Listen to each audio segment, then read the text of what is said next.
السلام علیکم ورحمۃ اللہ وبرکاتہ،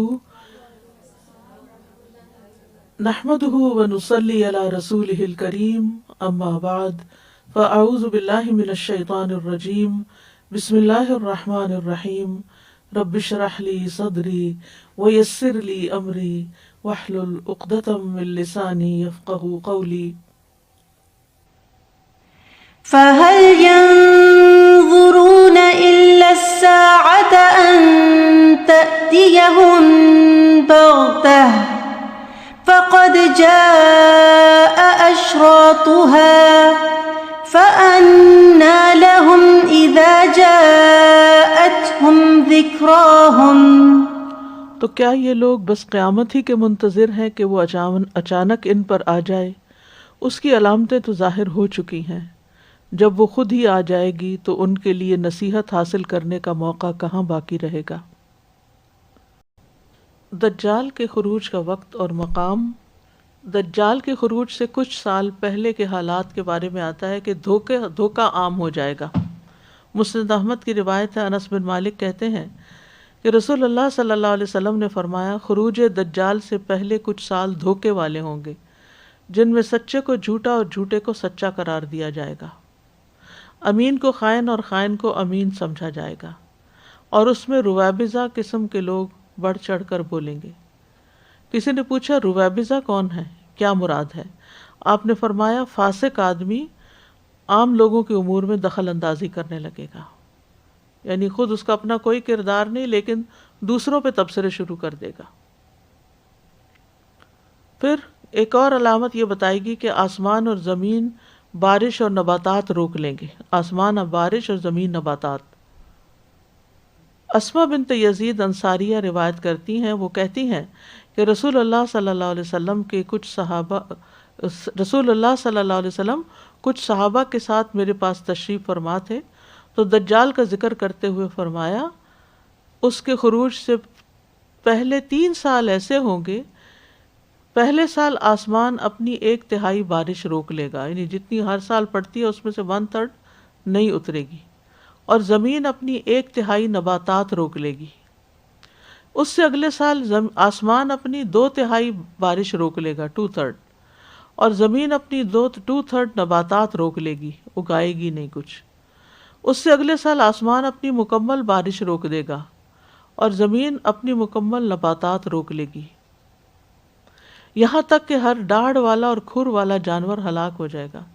ظاہر ہے کہ نہ کوئی کھانے کی چیز، نہ پینے کی چیز، نہ پانی ہوگا پینے کو، اور نہ ہی زمین سے نباتات ایسی اگی ہوگی کہ جو کھا کے وہ پیٹ بھر لیں۔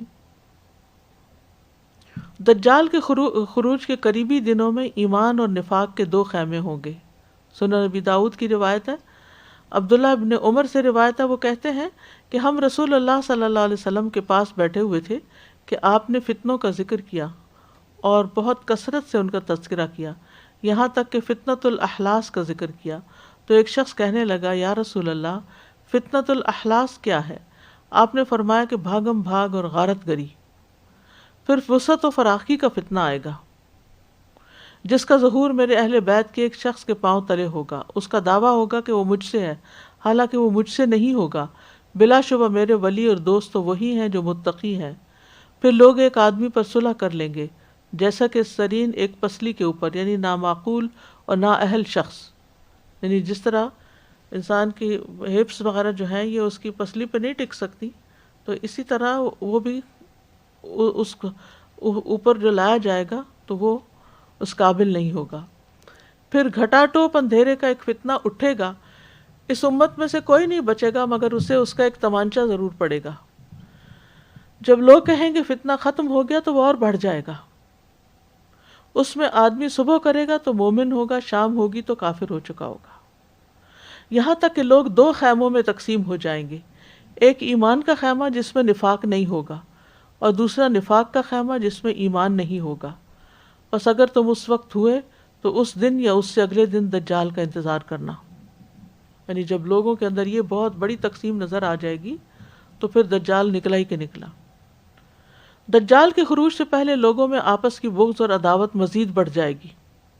حذیفہ بن اسید رضی اللہ عنہ سے روایت ہے، کہتے ہیں کہ دجال تب خروج کرے گا جب لوگوں میں بغض ہوگا، دین کو ہلکا خیال کریں گے، اور جب عداوت والوں کے درمیان مزید خرابی پیدا ہو جائے گی تو ہر گھاٹ پر وارد ہوگا، یعنی دجال، اس کے لیے زمین یوں لپیٹ دی جائے گی جیسے مینڈے کی کھال کو لپیٹا جاتا ہے۔ اللہ تعالیٰ محفوظ رکھے، یعنی ہر گھاٹ پہ وارد ہوگا، ہر جگہ پہنچ جائے گا، اور لوگوں کو یعنی کہ مشکل میں ڈالے گا۔ پھر اسی طرح ایک روایت میں آتا ہے کہ قسطنطنیہ کی فتح کے بعد دجال کا خروج ہوگا۔ صحیح مسلم کی روایت ہے، ابو ہریرہ کہتے ہیں کہ رسول اللہ صلی اللہ علیہ وسلم نے فرمایا، قیامت اس وقت تک قائم نہ ہوگی یہاں تک کہ رومی الاعماق یا دابق میں اتریں گے، ایک علاقے کا نام، پیچھے بھی یہ حدیث گزری ہے۔ ان کے لیے، ان سے لڑنے کے لیے ایک لشکر مدینہ روانہ ہوگا، اور وہ ان دنوں زمین والوں میں سے سب سے زیادہ نیک لوگ ہوں گے۔ جب وہ صف بندی کریں گے تو رومی کہیں گے کہ تم ہمارے اور ان کے درمیان خلل اندازی نہ کرو، جنہوں نے ہم میں سے کچھ لوگوں کو قیدی بنا لیا ہے ہم ان سے لڑیں گے۔ مسلمان کہیں گے نہیں، اللہ کی قسم ہم اپنے بھائیوں کو تنہا نہیں چھوڑیں گے کہ تم ان سے لڑتے رہو۔ بالآخر وہ ان سے لڑائی کریں گے، بالآخر 1/3 مسلمان بھاگ جائیں گے جن کی اللہ کبھی بھی توبہ قبول نہیں کرے گا، 1/3 قتل کر دیے جائیں گے جو اللہ کے نزدیک افضل شہداء ہوں گے، افضل الشہداء، اور 1/3 فتح حاصل کر لیں گے، انہیں کبھی آزمائش میں نہ ڈالا جائے گا۔ پس وہ قسطنطنیہ کو فتح کریں گے۔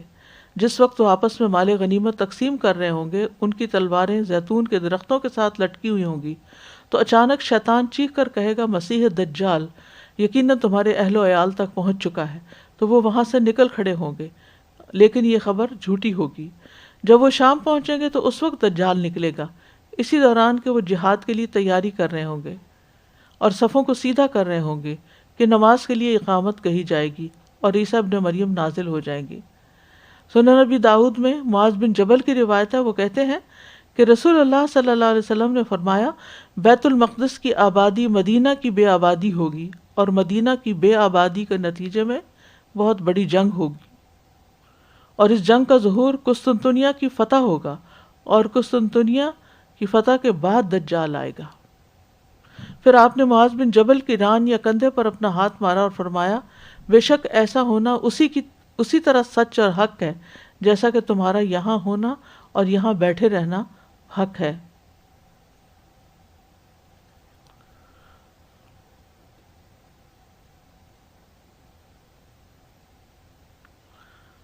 تو بہرحال یہ بھی کہا جاتا ہے کہ دجال کو کوئی غصہ دلا دے گا تو وہ نکل آئے گا۔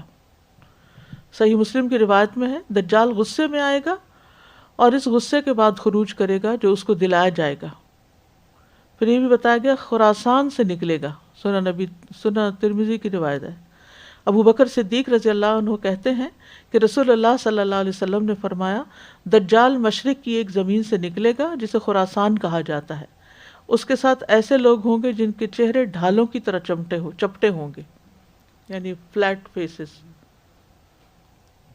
اور وہاں سے نکل کر دجال خراسان اور اصفہان سے نکلے گا، پھر وہ خوز اور کرمان میں پڑاؤ کرے گا، اور یہ سارے شہر اس وقت ایران میں ہیں، اور پھر کوسا نامی بستی میں بھی پڑاؤ کرے گا۔ مہاویل اور سویرا نامی جگہوں کے درمیان، یہ مہاویل سے 26 کلومیٹر کے فاصلے پر ہے، اور یہ آج تل ابراہیم یعنی ابراہیم علیہ السلام کے ٹیلے یا تل جبل ابراہیم کے نام سے مشہور ہے۔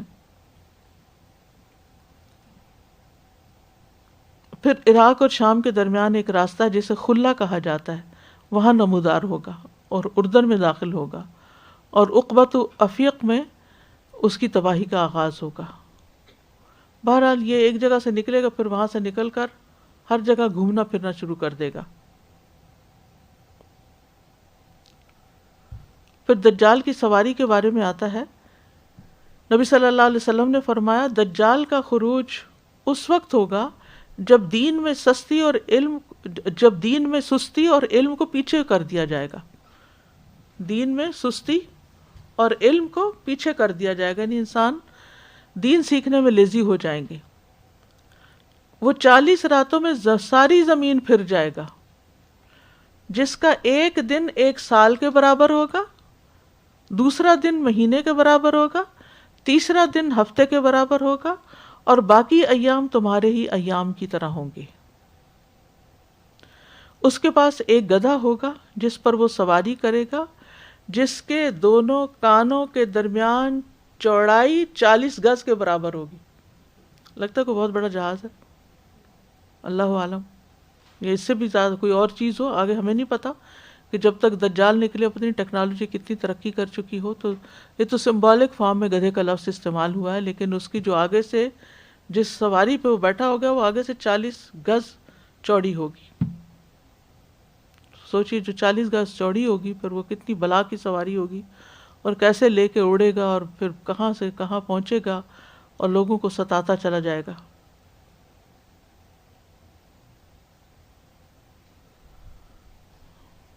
دجال کے 40 دن ہوں گے۔ نواس بن سمان کہتے ہیں ایک دن رسول اللہ صلی اللہ علیہ وسلم نے دجال کا ذکر کیا تو صحابہ نے عرض کیا، اے اللہ کے رسول، وہ زمین میں کتنا عرصہ رہے گا؟